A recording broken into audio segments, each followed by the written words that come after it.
Hi, and welcome to our virtual and video tour of the Old Mission Santa Inés in the midst of our retrofit. We know that there's been lots of curiosity and lots of questions.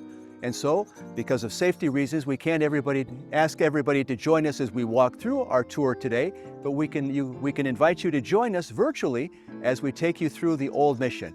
Starting up in the attic, we can show you things that normally you won't see because of all the white planking that you'll see looking up when we're normally in the church. All that's been opened up so that we can retrofit the church, keeping it safe for another 220 years. So we welcome you now to join us on our virtual tour. All right, everybody, come on in.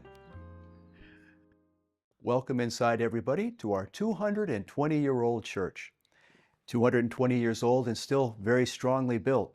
But we want to make sure this church stays here for the next 220 years, and to keep it safe for future generations, and to keep it updated according to modern building codes and especially earthquake codes, we've undertaken this retrofit process. So as we come in and you can see all the equipment, much of the equipment that's needed for our retrofit process, we look towards the west side of our church. You can see all the plastic, everything covered up to keep the inside of the church safe as we do the retrofit work, primarily upstairs in the attic. Many people have asked us, oh, it will look completely different inside when we return to the church after the retrofit. Actually, no. One of the conditions of receiving federal grants in order to do the retrofit, we have to keep the church's appearance as it was, basically unchanged. And as we look up towards our attic, we can see the cross beams made out of wood. Outside the view of us down here, above the white planking that we see, on top of those wood beams, we'll be placing steel beams. Basically, the steel beams will correspond with where we see the white beams, but more or less every third beam would be a steel beam. So join me, please, as we go upstairs into the attic. So just real simply, because people are concerned, they're worried that the walls might come apart or come down. We don't think that they will, but we want to make sure that the walls that move independently in a quake get tied together and become one solid piece, a real solid material that will move as one in a quake, and so things won't shift and fall and so forth. So what we're trying to do in this phase of the retrofit, and we're historically just one of many phases, but in this phase of the retrofit, we want to put steel beams that run the full length of the north and south sides of the church, and then connect them with cross beams or transverse beams.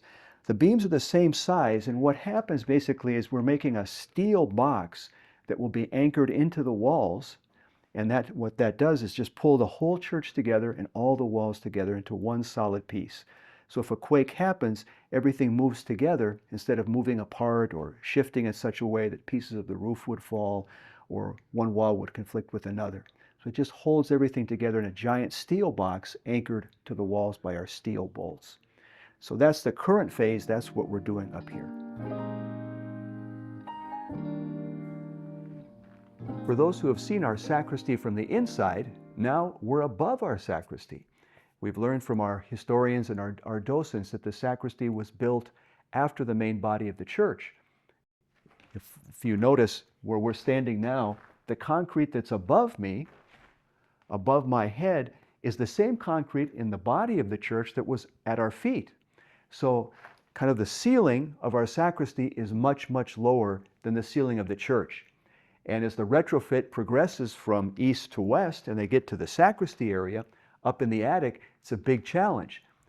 And again, when people ask about the process or why does it take so long, just the effort it takes and the time it takes to raise one of these beams vertically and to get it into this sacristy, a very reduced space, and then to come up with all the engineering, all the handwork that's necessary to put everything in place, it shows you just how intense, manpower intense it is.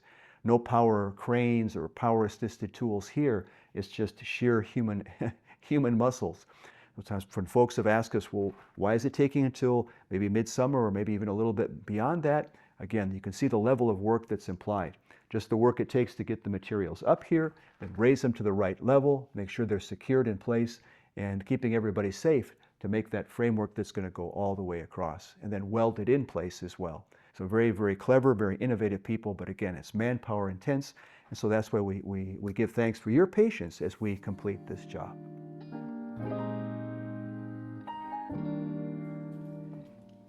as we walk out of our sacristy into our sanctuary, where we can see many changes. Some of the works of art that we were unable to move need to be protected in some way.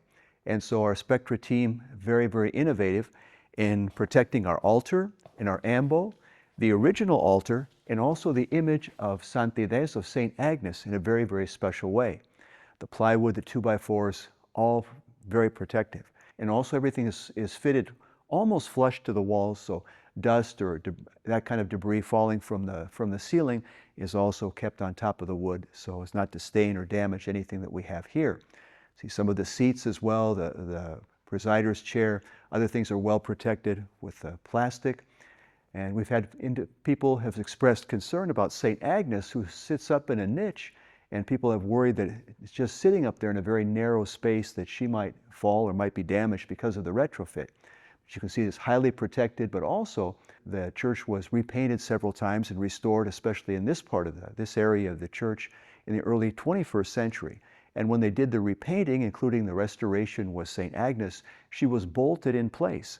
So she's held very, very securely to the back wall of the church, so that keeps her from moving. And then with the plywood protection, that keeps her safe from any kind of falling debris. You know, anything and everything that you see here was made possible by the generous donations of our own parish family, as well as other benefactors. So we give God thanks to our Lord, but also to our generous brothers and sisters who made this retrofit possible and made it possible to protect the works of art that we can't remove, keeping them in place, but keeping them safe throughout the retrofit process. Well, we'd like to welcome you on this stage of our video tour to the Madonna Chapel. For those who know the Madonna Chapel, it's obvious we have so many works of art here with our Blessed Mother, beautiful works of art. And we've had lots of people ask us what we did with the works of art that we had inside the church. Well, we'd given that some thought and we were making our own preparations, but thankfully there was an event in Santa Barbara, and 4 young men associated with UCSB have their own business in which they catalog and protect art that will be removed from one spot, moved to another, or in cases like ours, for restoration.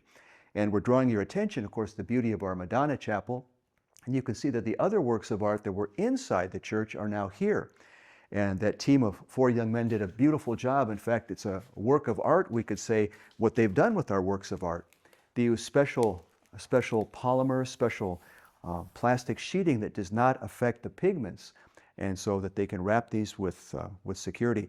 So you can see one example here of St. Francis that we removed. And here we have the Holy Family, the flight into Egypt. You can see everything is extremely well protected, again, cataloged, inventoried, and very, very safe here in the Madonna Chapel.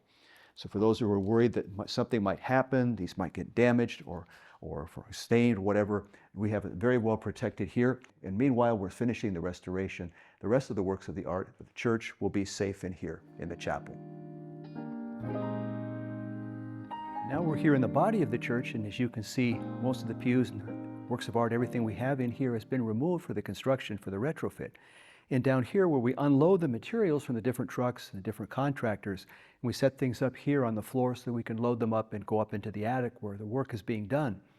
To give everybody an idea of scale, we have the steel beams that we're using up in the attic here with us. They're just 2, but it gives you an idea of some of the scale.